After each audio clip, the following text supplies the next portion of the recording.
Just bring it.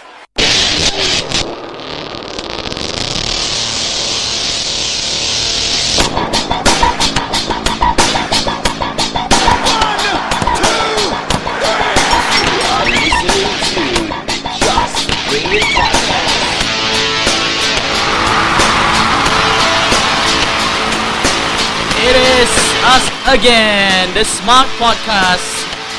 Hi, bro. What's up, man? How you doing? What a week of wrestling! What a week of pro wrestling that is. It's me, Hanafi, and Aman, my co-colleagues. Where's Ryan, bro? Ryan's busy with his project work, bro. Okay. So if you're listening in, Ryan will be joining us a little bit later. Hopefully. Yeah, hopefully. And wow, plenty of wrestling. AEW All Elite Wrestling really tore the house down. What do you think of the entire pay-per-view as a whole? Exciting. Love the match with John Moxley and Kenny Omega. That one stood out for me. Stood out Right? as well as the Hangman and Park. Yeah, Okay. that was a good match as well. Adam Page and Park. We'll talk about that later, but some very interesting facts about last Saturday, 9 November. And of course, it's the AEW Full Gear first pay-per-view. Yeah. But it's of course the 22nd anniversary of the Montreal Screwjob. 9 of November, Survivor Series 1996. The Montreal Screwjob changed the whole landscape of the entire industry that we grew up and love. What do you think of the Montreal Screwjob? Now, don't give your thoughts first. Yeah. Right. What do you think of the Montreal Screwjob that has an impact to pro wrestling today? If you look at the events that followed after the Montreal Screwjob, Right. it seemed to me like Vince knew what he was doing from the beginning. Although it may be ethically or morally wrong for him to kick Bret Hart out of the company like that on such a sad note, especially with being Bret's hometown. But the Attitude Era was that was the beginning of the Attitude Era when Bret left for WCW. Right. It's kind of like he started the started a whole new revolution in the industry. Maybe it's kind of like the Attitude Underground, like ready to erupt. Yeah. Because it was still Iron Man against Thanos back then. It's still good against evil. It's not bad against bad, or it's not cool to be bad. I think Stone Cold was still ready to build up by then, right? Is it? Wait. Stone Cold is already a baby face. It's already a baby face. But I think the Austin 316 gimmick was born around the same time. It was born around that year as well. But it's just that such an amazing time to be a pro wrestling fan. Do you remember where you were when it happened? I was 5 years old. Were you watching? Probably doing some dumb shit. I was watching. But I have no memory of that. I must tell you, I don't remember what I was doing when I was 5 years old. But when did you discover about the Screwjob? I found out about it you could say about 5 to 6 years ago. Right. I mean, I got interested with the old matches and then found out naturally about the Bret and Shawn feud. Okay. Yeah. So it was like just the information that came by. Okay, so should we discuss Montreal Screwjob now? I think we should, man. Montreal Screwjob. I'm so sorry Ryan have to miss this because this is the most exciting part of our. I don't know whether it's 12:15 now. Maybe we can discuss it until 12:45. 12:45. And then we discuss AEW. For the next for the next 30 minutes or so. Yeah. Okay, so Montreal Screwjob. Let me give my take first. It all started with Bret Hart. Yeah. My favorite. The Hitman Bret Hart was the WWE champion back then, WWF at the time. Yeah. And I'm not too sure some of the facts here you know. All right, but Vince McMahon promised Bret Hart a 20-year veterans contract. Was it a 20-year contract? 20 years contract before. I think this was at the time Bret was leaving for acting after losing to Shawn at WrestleMania 12. Okay. And then when he come back against Austin, that was the promise that has been made. Right. The 20-year contract. And then at the time, they are having this Monday Night War. So WWE kind of like have a financial stability back then. So and Vince McMahon. Okay. Let me go back first. Okay, when Vince Brett lost to Shawn and take that break. Yeah. Brett managed to negotiate. WCW managed to negotiate with Brett because his contract is up. Yeah. So what happened was that according to Brett's book, he doesn't really want to join WCW. Yeah. But he mentioned that he just want to see what they can offer for fun. That's what Brett says. Then Eric Bischoff offered Brett $3.5 million a year.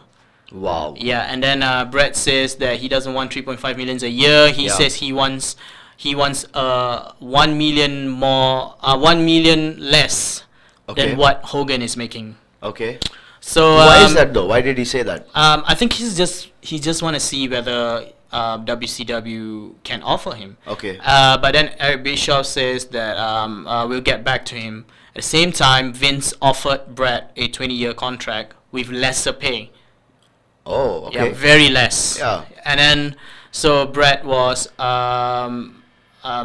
came back, WCW came back with an offer, a little bit less, for what Brett wanted, and then Brett decided to choose WWF, right? Which is the 20-year contract, because I think what Brett says, he just wants long longevity. Yeah. And he just wants that, and so Brett stays with WWF. Yeah. So somewhere around that, Vince McMahon go back to his word, saying that he can't afford to pay Bret Hart for 20 years. Right. So at that time, after the 20-year contract, Vince also said, "Why don't you go to Ted Turner, which is WCW, to renegotiate the contract, whether it's still up for available?" Okay.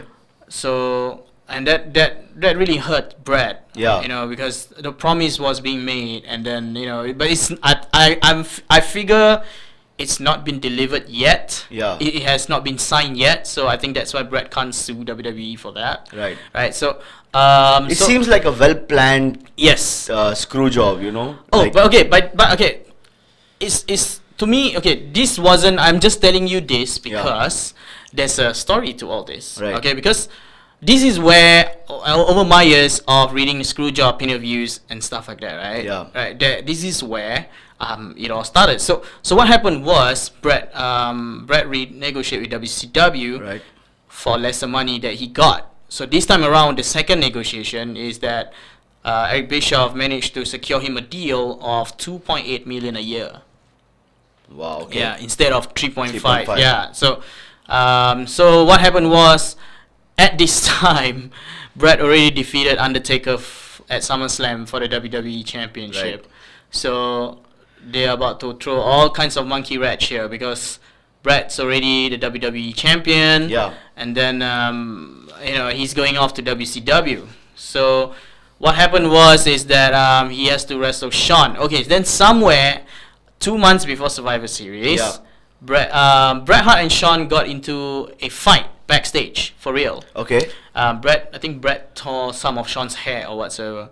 Something like that. Yeah, they went through a cubicle. Jerry Lawler was using the toilet or something.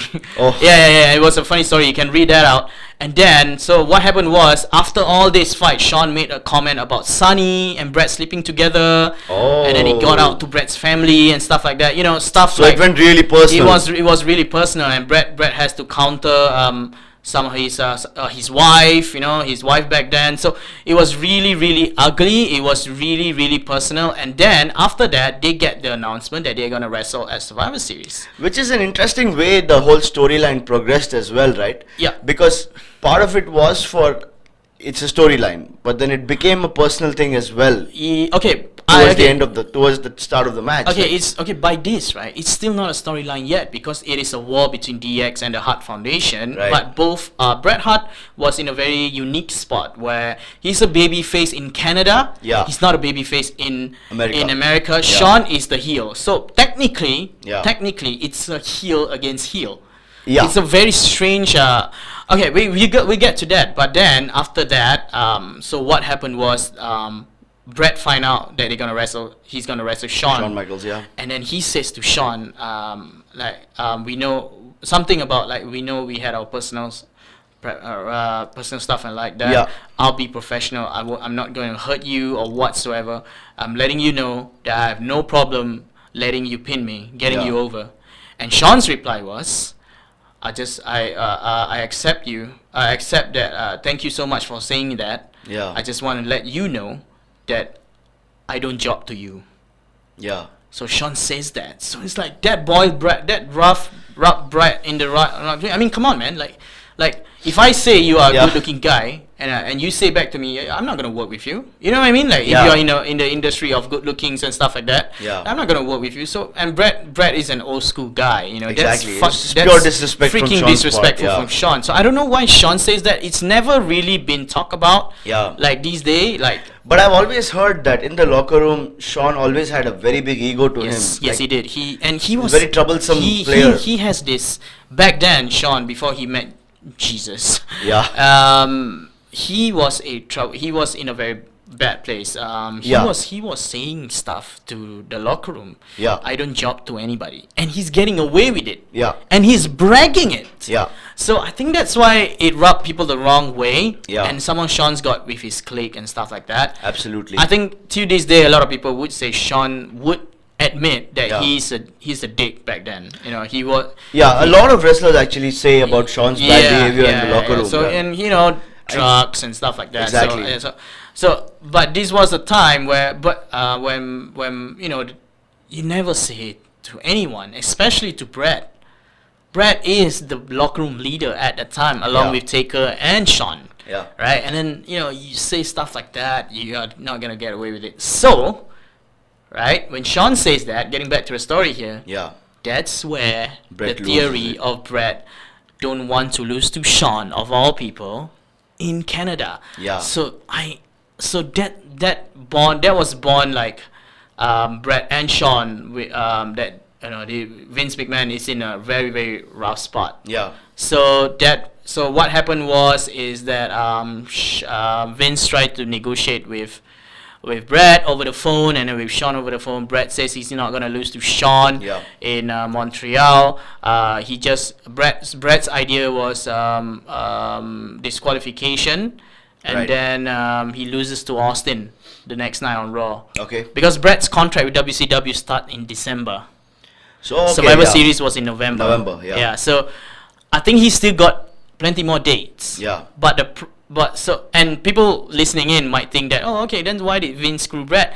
I'm trying to play devil's advocate here. I'm not trying to be one-sided. Yeah. Because WCW can anytime announce on their TV that, hey, we just get the WWF champion. Yeah. Bret Hart. So I think that's on Vince's part.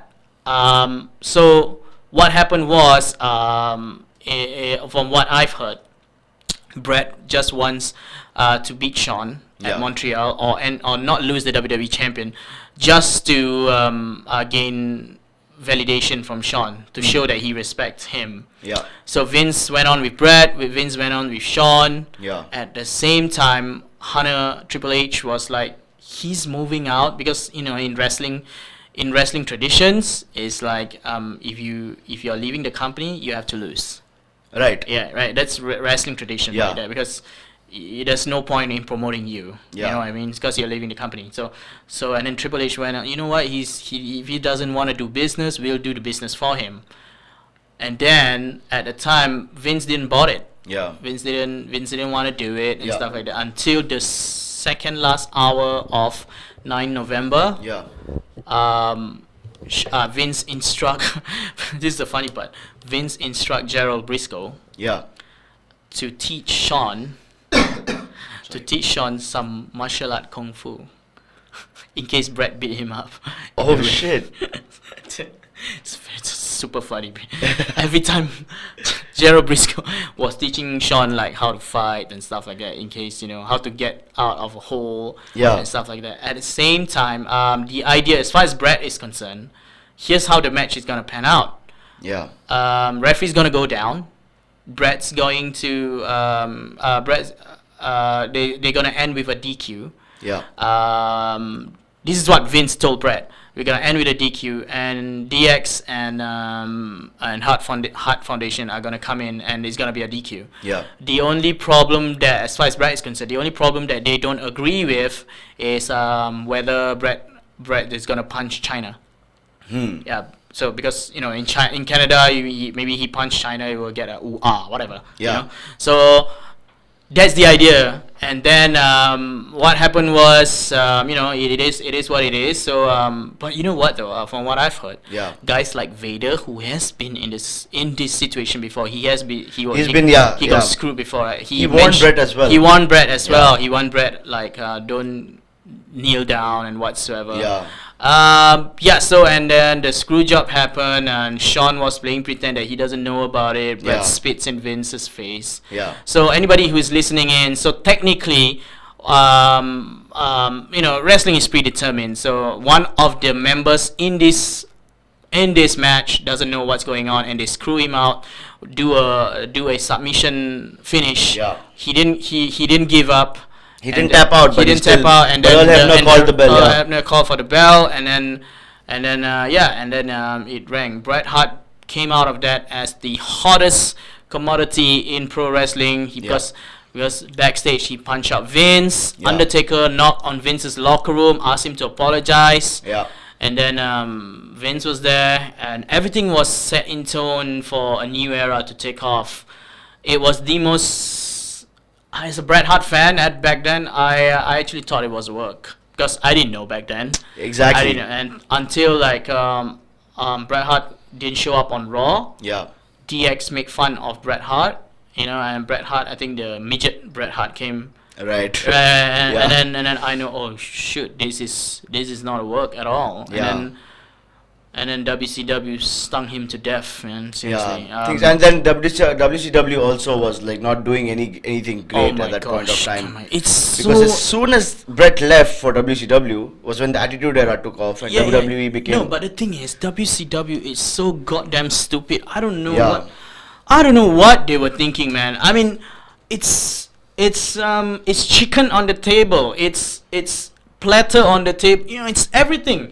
Just bring the show to Montreal. You're gonna sold out, man. It's like bloody hell. I think Vince Russo didn't. It's not Vince Russo at the time. It's still Bischoff. Oh, it's still Bischoff. It's still Bischoff. Sorry, right. It's the most idiotic thing, and look what Vince do. I think the evil Mr. McMahon character was starting to build up at that time, right? He's no more doing the announcer and stuff like that, right? Exactly. And then, oh my gosh, I cannot believe I watched WCW at that time. I think I was in secondary school. Right. I was like, when is Bret Hart gonna come on? It's like, and the first thing they did was they do him a special referee. For Sting and Hogan. I was like, what the heck is this, man? It's like bringing back, it's like current day right now. AEW bringing back CM Punk, asking him to do commentary. It's like the most stupidest thing you could ever. Okay, so that's the Montreal screw job. For those of you, and then for what we both of us meant, like how this has been taken off. Like a chain of reaction. It was the born of Mr. McMahon's character. It was the start of Attitude Era. Start of the Attitude Era. DX was booming. And then there's a guy called Stone Cold Steve Austin. He the anti-boss and perfectly matched. And I read somewhere that Brett wasn't very happy with the progress WWE was making at that time as well. Because of the attitude. Because he's more tradition and stuff like that. He believed it to be more of a family entertainment program. But then when Vince included profanity, vulgarity into the show. But the thing is, okay, that's something that I don't agree a bit with my favorite wrestler. Because if he was to stick around, he can be that part of the show. The Rock is not violent. And he's not vulgar. He's not vulgar. He doesn't involve himself. I mean, you can he can put aside all the Val Venus stuff and to the side, and then he can still be that character. And Bret Hart is kind of like that character as well. He's anti-bashing USA at the time, right? Yeah, and there were fantastic characters at that point of time, like Ken Shamrock. Yes, you had, precisely. So Goodfather, all these people, like, not the Godfather version, the Goodfather version. Goodfather, yeah. Right to censor. Godfather, yeah. The pimps and stuff. Exactly. So I think that rubbed Bret the wrong way. But you know what though? In my mind, it's like if Undertaker can get away with it, why not you, right? Exactly. Both of you. Undertaker never changed his personality throughout. He just became a more. He became a heel. Yeah, he became a heel.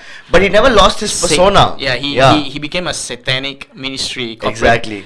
Ministry of Darkness. Ministry of Darkness. Yeah, that was a little bit sick to watch though. Yeah, that was the most weirdest. But I did like Undertaker. I did like Undertaker's look at that point of time though. He looked like a proper devil's right hand man. You know. There was a point in time. It was really scary. It was scary. Especially the one that he hanged Bossman. Yeah. And this is the same time that Kane also was introduced to the business, and basically WWE was the champion promotion at that point of time. So I think back then, but you know what though, I hate when people say I think this Attitude Era thing, it happened organically. Yeah. It wasn't planned. Trust me, man. I don't think it was planned at all, because it's just a character trying to.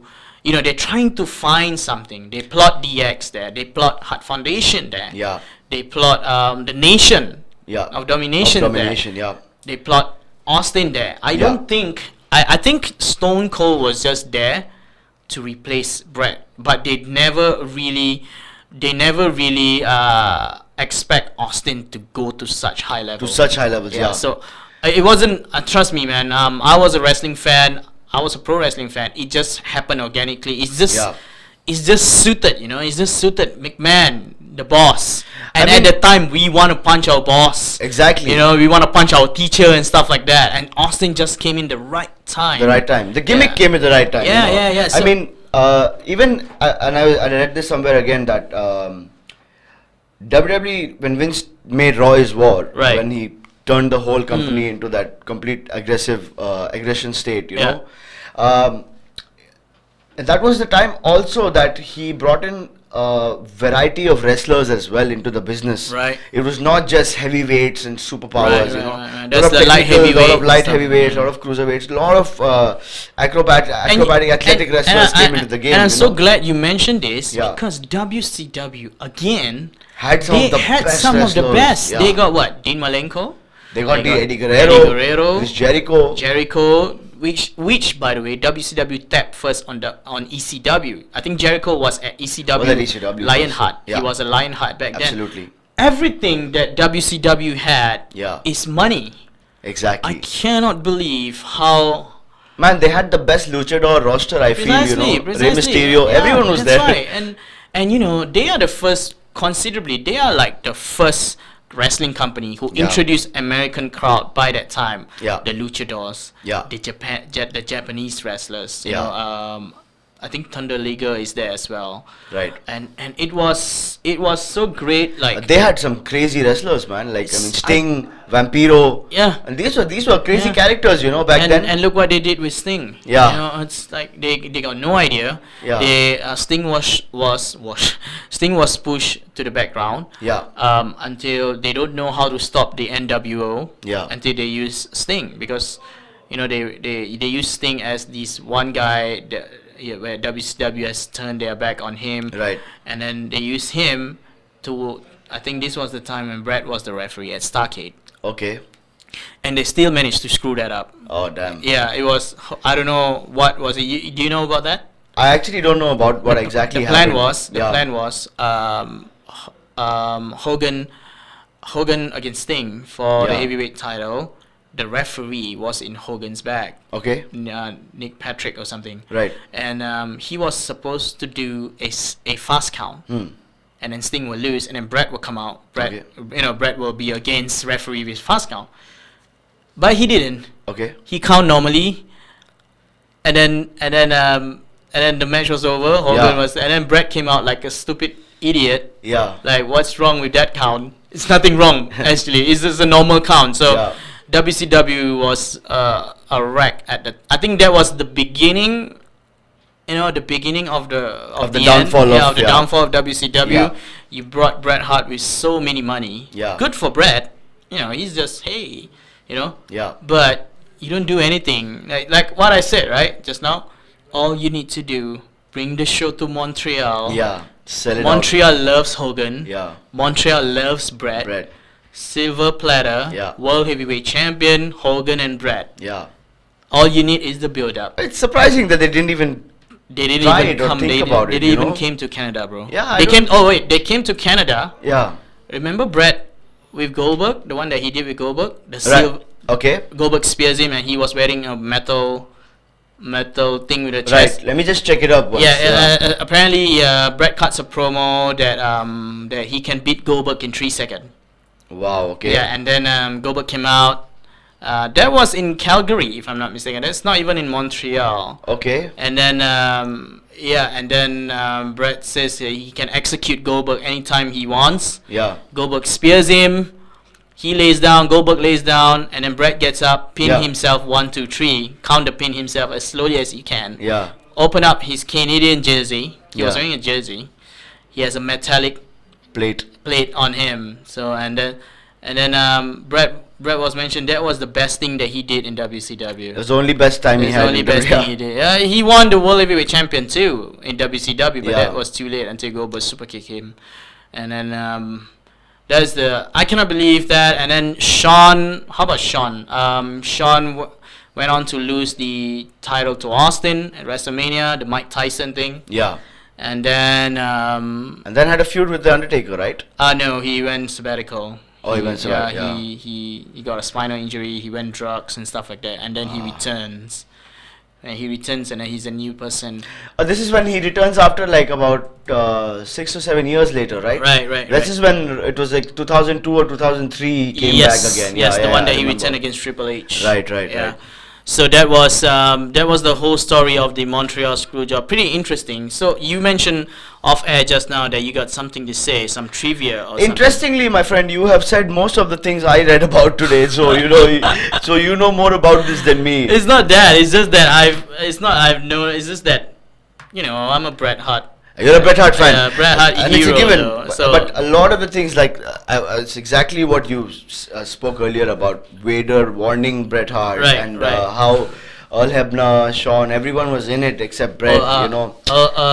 Basically, you know the exact timeline of how things went, and Right. that was the trivia even I collected. So you have already given the audience some the fun facts. information, So, Earl Hebner was Dave Hebner, his twin brother. Yeah. Was at the street of Montreal waiting with the cars and bags. Right. Right. Earl Hebner jumped out of the ring and immediately left to the hotel. Didn't come out for the next 48 hours. Wow. Yeah. It was that serious. I mean, you basically kicked out your WWE champion. Yes. In a way that was the most embarrassing to that person. Yes. So I don't know, man. So there would be repercussions to it, but I think Bret also was quite gentlemanly about it and left the business with dignity. Like I think. he came back. Yeah, he came Yeah. back later, but he came back after a long time, right? Right. Yeah. He came back, and then Ryan is here. So. Oh, Ryan's here Yeah. finally. So, but he came back, but it's sad that we get to see the return of Shawn. Yeah. We didn't get to see the return of Bret. Yeah. Bret and, Hart when came. when we did get to see Return of Bret, it was again to humiliate him in front of the entire audience, right? When he came back. So, and then he came back. Hey, what's up, Ryan? What's up, Ryan Ryan? is here, ladies and gentlemen. So we're just Round talking of applause for our third member.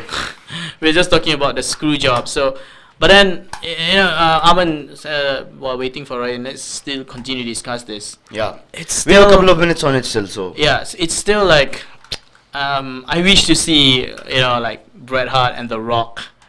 What if Bret Hart stayed? You imagine Bret Hart against The Rock, Bret Hart against Stone Cold. I'm Again, assuming that's the more- plan. yeah. I think Bret Hart is still gonna be like semi-main event with Taker or Kane.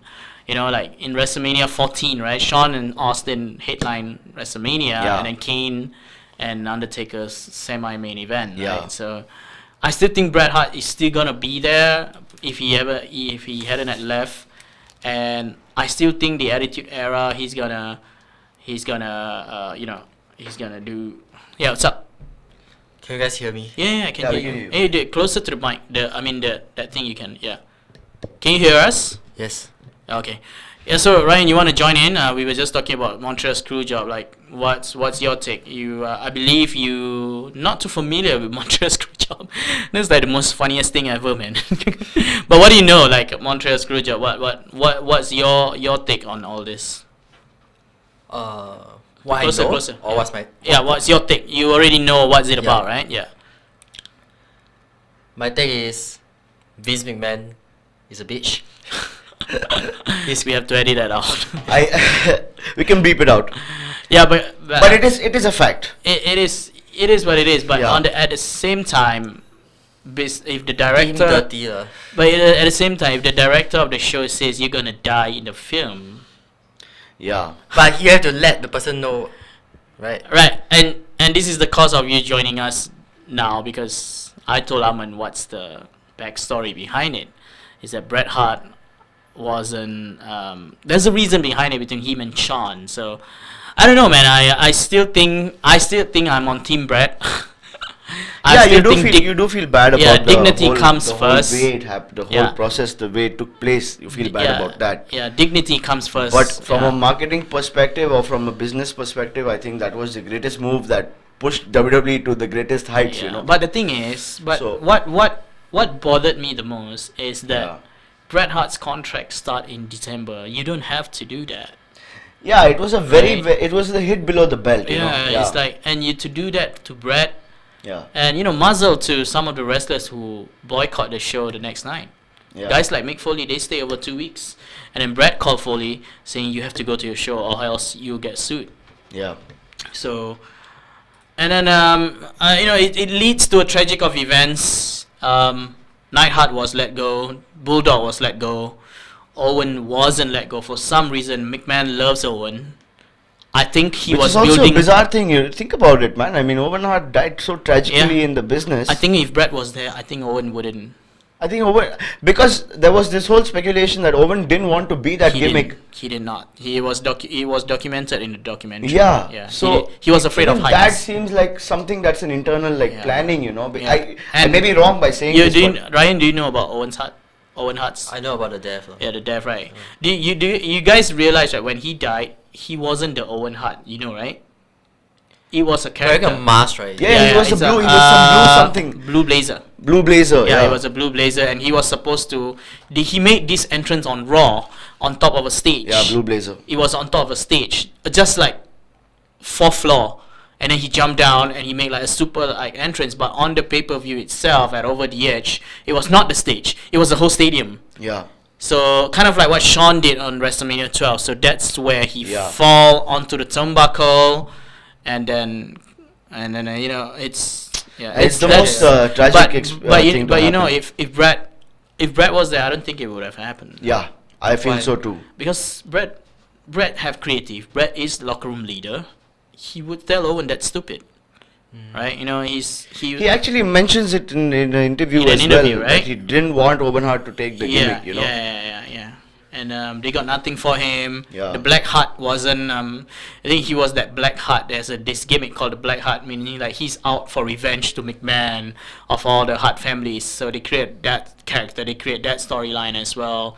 Yeah. And it was really hard to watch that Monday Night Raw. I was watching. I still remember. I came back school. It was all over the newspaper. Yeah. It was it was really sad, man. He's one of the best though. He's like Sami Zayn right now. He's one of the best. Yeah.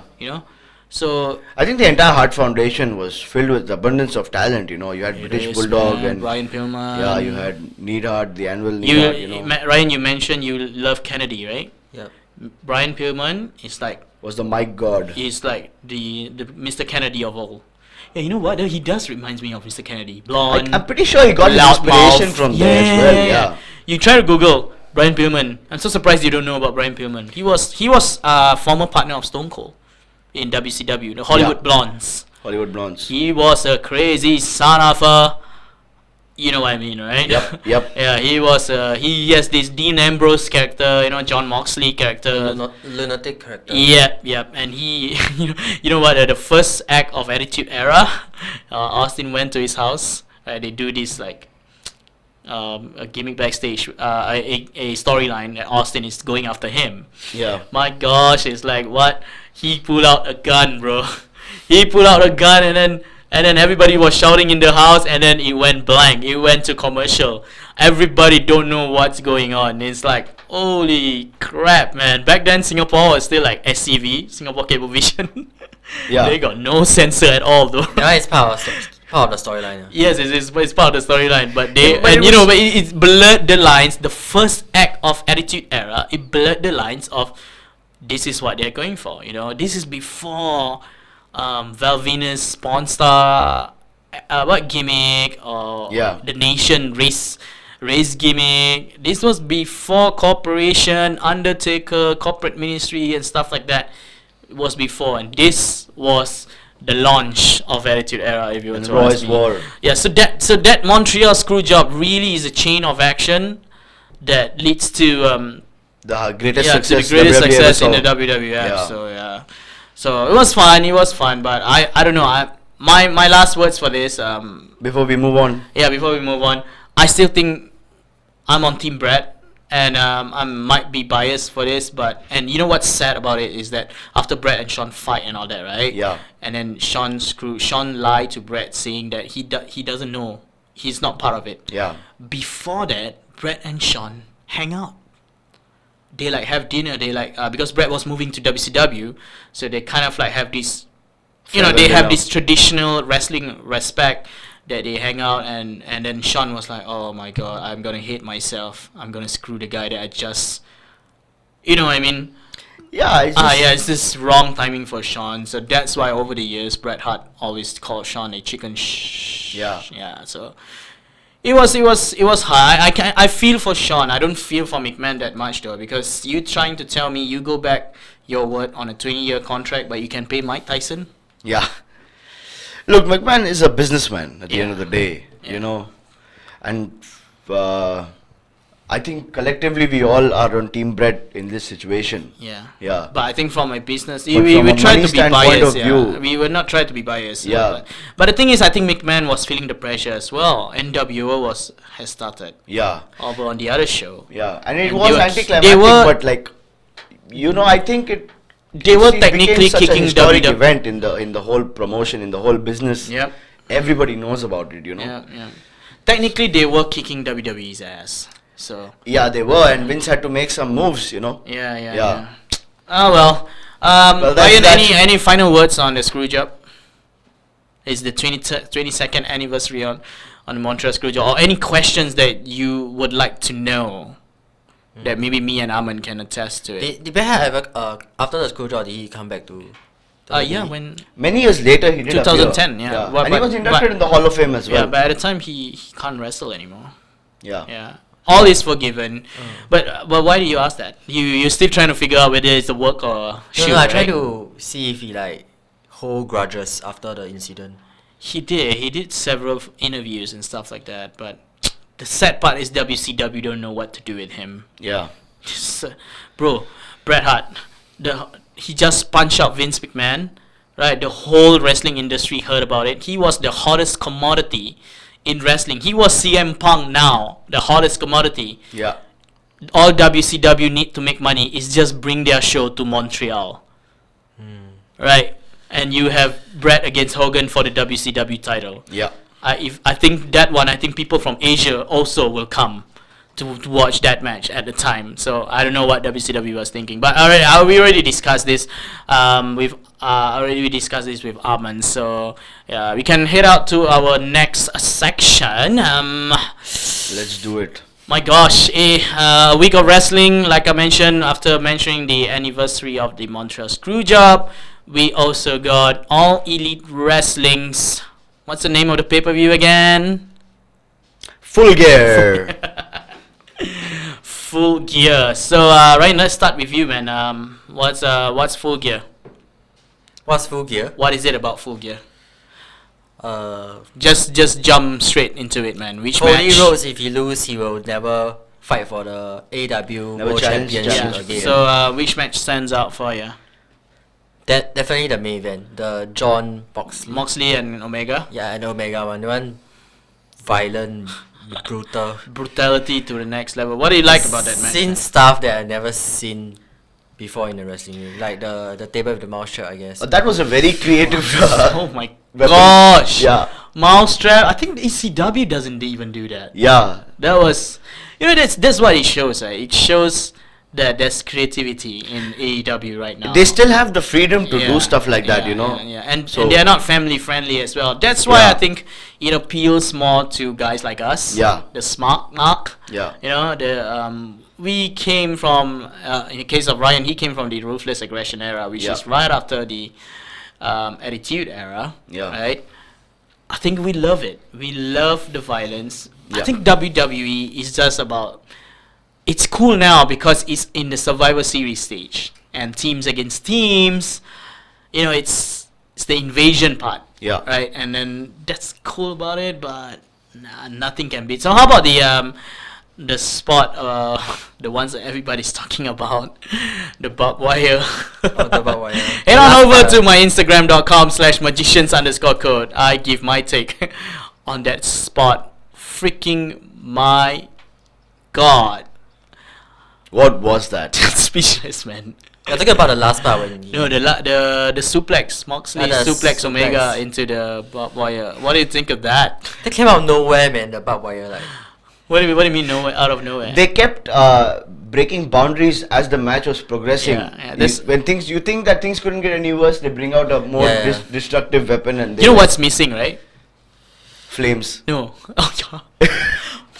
Edge and Mick Foley at WrestleMania. Oh my god. Thumbtacks, Thumbtacks, yes. Thumbtacks. I was about to say thumbtacks too. But this is the thing, they replaced it with mouse traps this And- time. oh you no, know. I think they replaced it with glass. Yeah, glass. Oh, glass. Oh my Man, gosh. I cannot believe Moxley would even agree to fall on his back like that, dude. Like, it's Bro, just I think bizarre to me. they They it's got nail also, right? there's nail screwdriver. Screwdriver. Yeah. But that thing, I'm sure it was just for effect because he misses the screwdriver when he goes to hit Kenny Omega. By the end, he got. No, but he did. Put it in her Omega. forehead. Omega scratch him, Oh, I scratch missed his it. head, bro. Yeah, at the last part. Okay, I missed it. Yeah, You- Omega scratch his head. Just right before the spot of the barbed wire. Ah, Remember that? right. Yes, Ah, my bad. Because he missed it, and then Omega pulled out the screw, and then while Ambrose was Jesus. crawling. Oh my God! Do you guys feel the pain of the match when you watch Oh. it? I was lying down on my bed. I was like, oh my God, That that's will sick. definitely shorten both their careers. So they need to I saw one comment. Yeah. People, there's this like anti AEW fan in Facebook and stuff like that. Yeah. It was like, oh, this match, this match is too violent and stuff like that. WWE would never do something like that. And then one guy respond, that's what Hell in a Cell is supposed to be. Yeah. They should just link I think that just guy to reference Hell in a Bray Cell Wyatt with- and Seth Rollins' match. Yeah. With the DQ, remember that? Oh my god.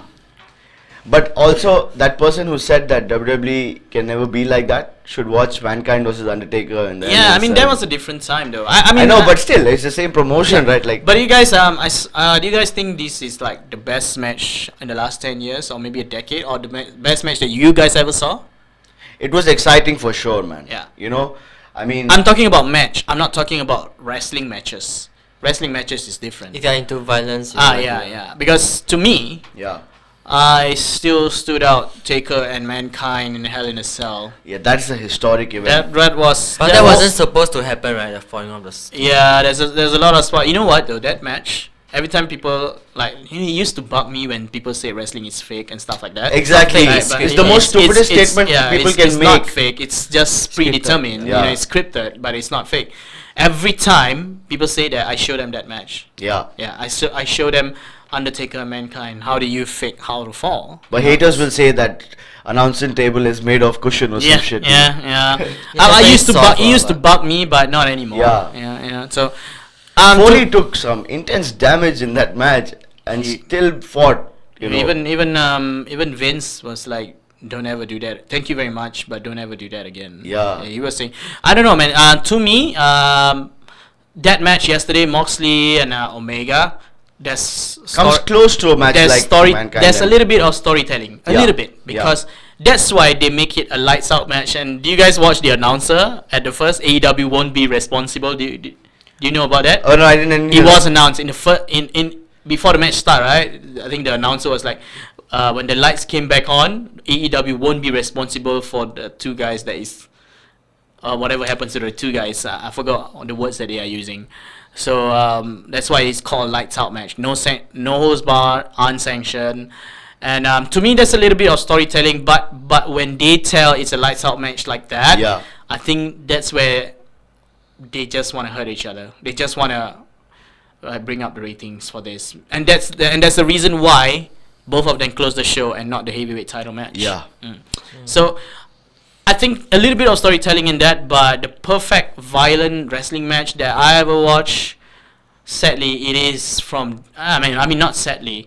It is from WWE, because that Hell in a Cell match with Mankind that made Undertaker to a whole new level. Yeah. So that made Undertaker to a whole new level, and that made Mankind as well as the biggest son of a bitch they ever was. That's when the slogan "Foley is God" came into existence. Yep. How about you guys? The most violent match? I think I've seen a couple of matches with Sabu in it in ECW. I mean, just to speak about, because that promotion like pushed violence to another level. Sabu RVD. Yeah. Well, any Sabu match. Right? Any Sabu match was violent. He loves barbed wire. Yeah, for some reason. he loved taking pain and giving equal amount of But pain. can you lower it down to one match that you can remember? Let me think about it. But meanwhile, Ryan, how about you? I can't think of any. Actually, okay. How about TLC? I was just going to say the Hardy Boys, Agent Christian and Dudley Boys. That doesn't involve thumbtacks, but right? it's still violent. Yeah. Did you see that match? Randy Orton also got Mick Foley slammed into the thumbtacks, right? That one's with Mick Foley. Yeah. I think Jericho also. Jericho and Jericho and Omega at Wrestle Kingdom this year, I think. Wrestle Kingdom 8. Jericho Omega. That was a. Is it the next pay-per-view of AEW? No. It was before AEW. It was NJPW, New Japan. Okay. Yeah, Jericho Omega. Yeah. Nice.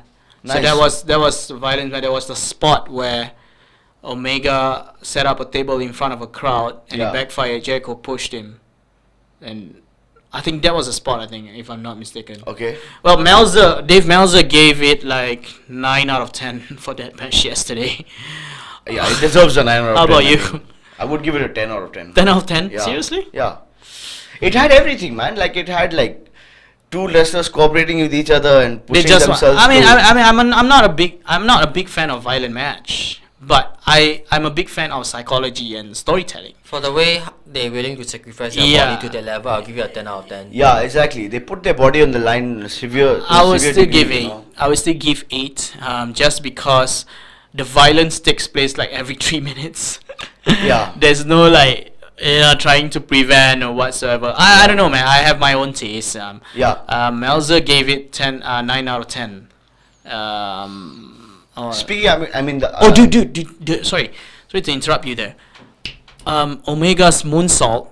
Oh my God, that hit that board.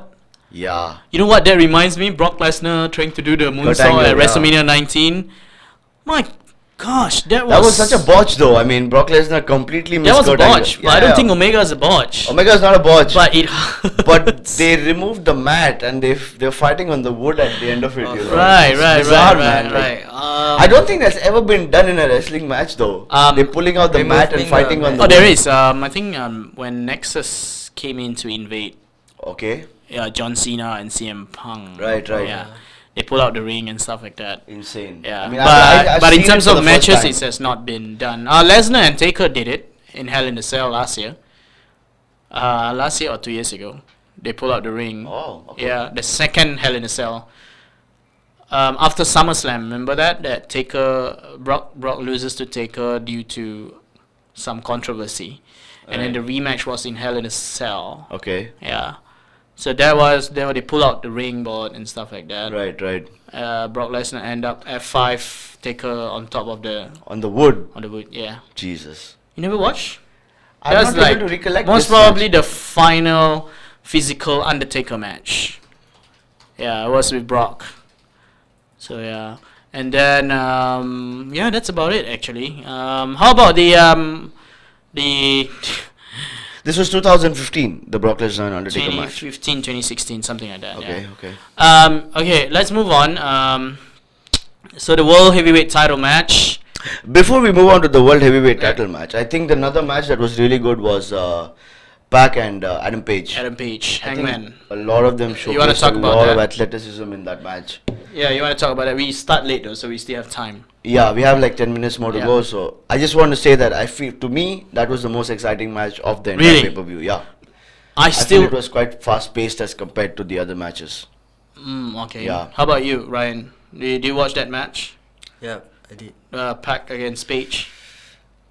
But that one, I won't pick that as my favorite. As a new Why, Ryan? AEW fan, I think he's more like I think Omega I'm more Moxley. of, Omega Moxley really caught his He's more of a attention. WWE fan, is what he just said. Yeah. What do you mean by yesterday? I'm more into AEW. I'm general, bro. It's just that AEW is having their pay-per-view this year. I mean this Saturday, and it's WWE. I think the good thing about WWE is right now is they are gonna push themselves right now. I think they're coming up with like Yeah. some crazy concepts as They well. better. Soon. Yeah, they have to. They better, I don't think WWE is going to like take it easy now Yeah. that they have stiff competition with AEW. I think they realize that this is not TNA. Yeah. Yeah. So, What yeah. is So you like the Page and Pac match?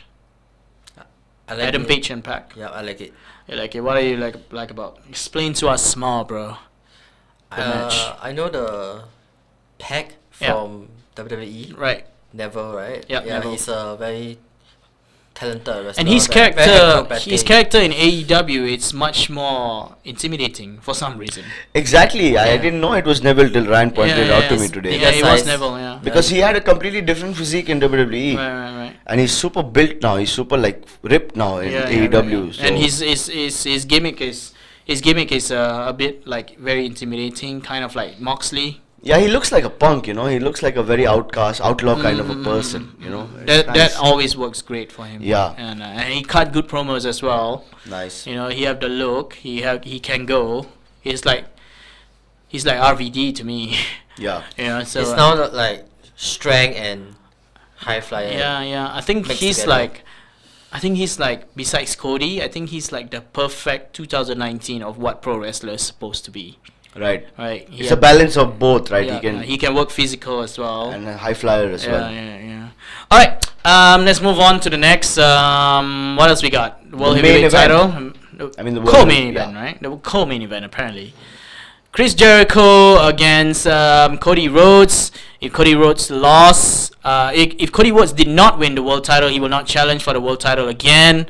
So when it first come out, I think the first hint was Jake Hager being sent off, Yeah. right?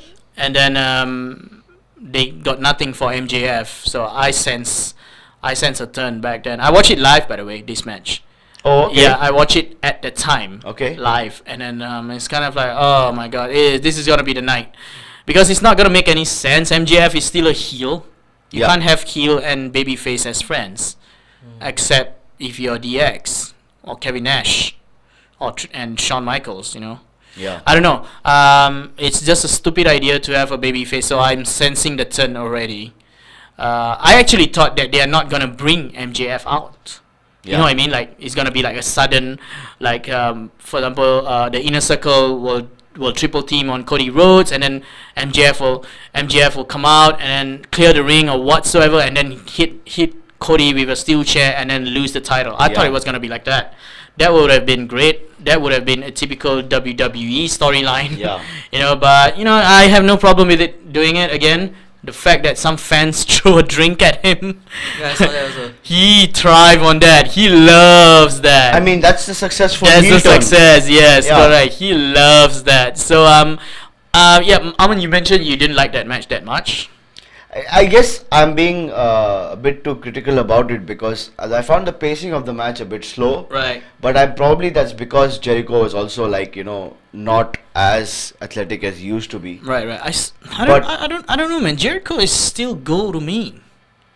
Yeah, maybe I'm looking at it from a different perspective, I think because I think the mistake I'm making, perhaps not a mistake, but perhaps my perspective on it is I'm comparing it to the matches that happened before it and after. Okay. So John Moxley versus Kenny Omega and. But what do you guys think about? I'm a little bit sidetracked here, but what do you guys think about the world title not closing a pay-per-view, man? Ryan, what do you think? Like, is it supposed to be? You know what I mean? Like, the title is less prestigious right now. It makes it less prestigious. Yeah. Because world title usually is supposed to be the last match, man. Right. No, but see, if you think about it logically, right? If you have a very intense, violent match before a title match, majority of the audience will fixate on the violent match because that's the most exciting one to them as well. Yeah, that's what happened with Hogan and Rock. Yeah. Hogan and Rock, right? And then in WrestleMania, right? Yeah. Hogan and Rock fans were going crazy, and then by the time Jericho and Triple H for the world title, the crowd died down. Everybody was tired. Yeah. They don't have a reaction. The pedigree there wasn't a reaction for the pedigree. Yeah, but anyways, I'll give it like 7 out of 10. Playing something else, Sorry? Something else being played. Huh? Something else is being played. Okay, you hold on for one.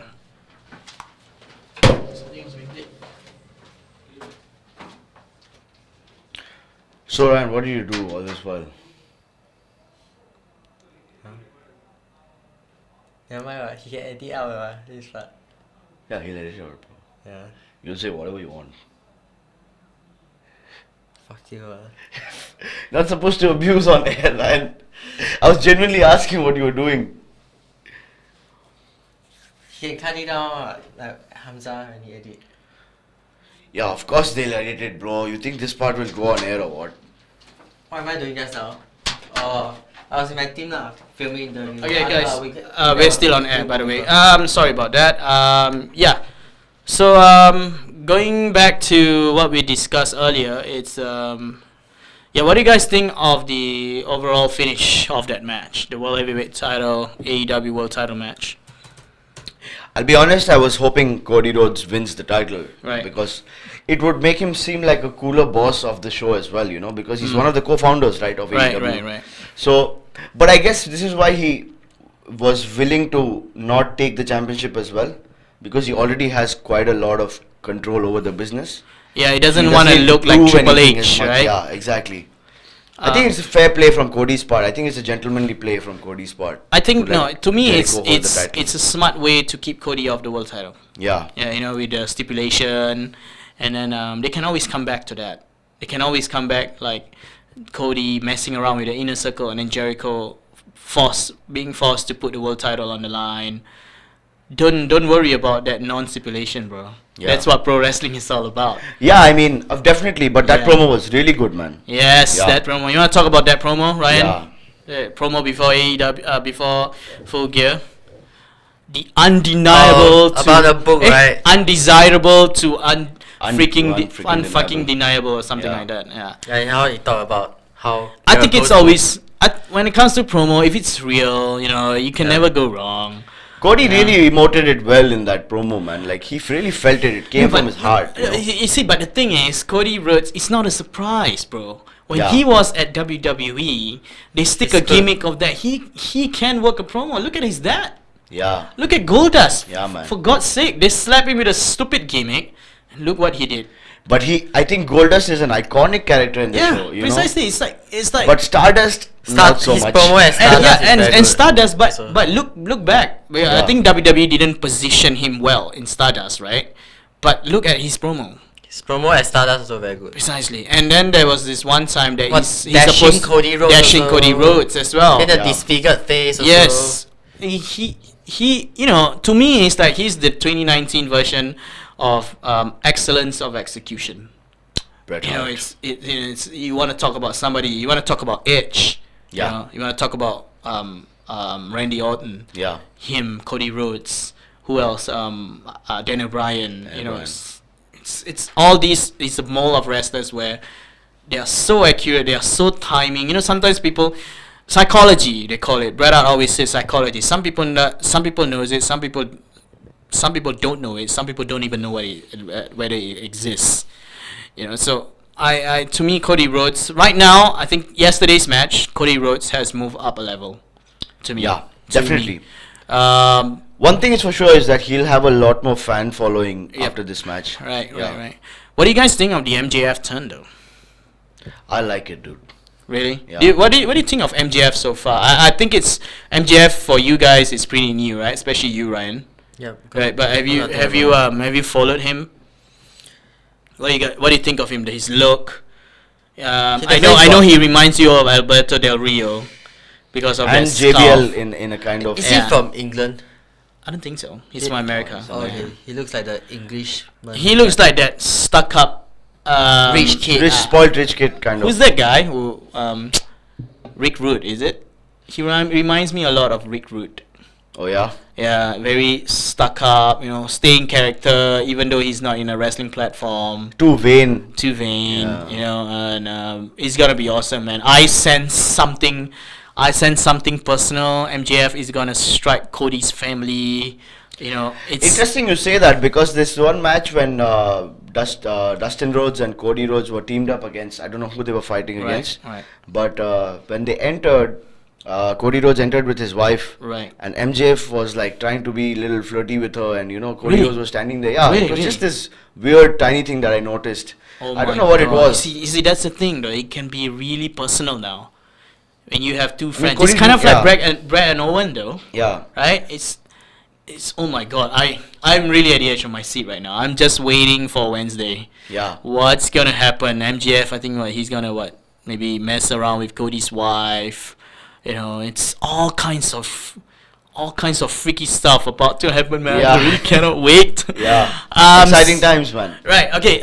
So that means what does the future hold for the world champion now, Jericho?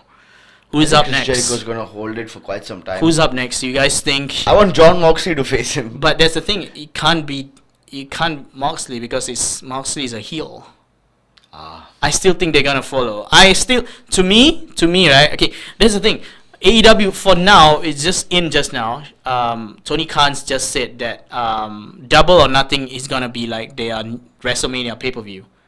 You know what I mean? That the cream de la cream, the best of the best pay-per-view. Like WCW have Starrcade, NJPW have Wrestle Kingdom 6 or 8, whatever. WWE is WrestleMania and stuff like that, right? So I think AEW's is gonna be Double or Nothing. So that's going to be the pay-per-view. Right. And I still think because now, as far as I know, they are really, really keeping away Kenny Omega and Jericho as far as they can. Right. They are not even in the same segment, no backstage stuff like that, anything. So I think they want to position Kenny Omega as the next world champion. Because Kenny Omega is not WWE. Kenny Omega is not WWE, so that's why. So, I don't know, what do you guys think? Who's gonna be the next to topple Jericho? It's a good question. For me, I have to watch more of AEW. Yesterday was my first time watching. You have to watch, bro. It's Is there a possibility that a new When you wrestler watch- might be introduced? Sorry? Is there a possibility that a new wrestler might be introduced to Might face be. Chris Jericho? Oh, Ryback. You never Ryback's know, wearing right? I mean, AEW. yeah, I Yeah. have a feeling maybe some new wrestler will join the company and face Jericho. Like who? Let's see. I mean, whoever gets kicked out of WWE, like, CM Punk? No, I still think that they are not going to go with a WWE guy. It might be Yeah. like Drew Galloway, you know, somebody that is not. it would be interesting to see somebody new come and face Jericho, though. That would, I think, add more ratings to the company as well. Very interesting. So, what's it next for AEW? Anything that, especially for Full Gear, what is it that you guys wanted to improve or anything? The ramp looked weird. I mean, the ramp was joined to the ring. Oh, how about the spot that Cody Rhodes, that eye gash? Oh, yeah, that was brutal, That man. I think that was legit. Yeah, that was That legit. wasn't. I think the plan was is just for him to land on his ribs. Yeah. He And I landed think on his head. He landed on his head. He posted a photo of the stitches. Looks crazy. Yeah, it looked bad. Yeah, but you know, Cody Rhodes being Cody Rhodes, the son of a wrestling family, he's proud of that, by the way. Kind of like Brett, Yeah. kind of like Tyson Kidd, Natalia, all these people. They don't care. They don't care if they die in the ring. I don't think if they care that they're gonna break a leg or something when it comes to wrestling matches, because that's how they are being brought and bred into I the mean, they business. train hours and hours for Precisely. Yeah. being resilient to that point, right? Yeah. One interesting moment was when Cody Rhodes' mother slaps Chris Jericho. Yeah, and you That was- see, like Cody Rhodes' mom Yeah. is into this. Yeah. You know, you can when you see that slap, when you see that spot, it's You can like, see the hate. yeah, you know. she knows. Yeah. She knows what's going on. You know, Yeah. with the FU. You know, and then I think the spot was over. He still tapped Jericho on the head. Yeah. You know, it's all fun. You know, and you know that's Dusty's wife. Come on. Yeah. I'm sure they know about this. Come on. I mean, the only thing that I was finding not believable was Cody was hitting all his best moves on Chris Jericho, Right. and still Jericho was Jericho kicking kicked out. out. At that point, I was like, okay, yeah, it's kind of. That's why people love these kind of matches. Like they expect the person to kick out. Yeah, and I think you need sometimes people forget Yeah. champions do that. So that's Yeah. what I like about. But you know what? I've been meaning to want to talk to you about this. Yeah. What AEW brings, right? They bring a different set of pro wrestling. They got judges now for the matches. You know, in case it went overtime. Yeah. They got They got a win loss record. different gender of the referees as well. It's Different quite gender of very wrestling. good, So yeah. I think that's you know a little bit of MMA, UFC, Yeah. a little bit of wrestling plus a storytelling. And I like It's the just- fact that the opponents come from two different sides. Yes, Yeah, yes, it's precisely. quite And cool. I think it's what UFC doesn't have storytelling. Yeah. You know, so they are trying to mix this both together. Yeah. So yeah. So, anyways, I think that's our wrap Yeah. for the shows. Any final words on All Out? Wait, why Full am I Gear. full gear Um, overall out of Great 10. pay-per-view. Good things coming up for AEW for Ryan? sure. Yeah, it's a good pay-per-view, especially the last match. Last match really caught your Stand eye. out for me. Yeah. Yeah, same. To me, it's like it is start of something new. This is the first pay-per-view where ever since AEW started. Looking forward to great things, but of course, Survivor Series is coming right up over on the other show, and there's gonna be I'm gonna be updating you guys on Singapore Pro Wrestling. There's a show that we can attend. You gotta pay $5. But Tajiri is It's at Kembangan CC. Yes, that's the one. Yes. nice. We'll try to get tickets for that. We'll try to get you tickets for that if it's possible, and we'll try to get some guests from SPW to promote some of our matches here. This has been the Smark Podcast. Thank you very much. This has been a sponsored post by MDIS School of Media and Communication. Thank you.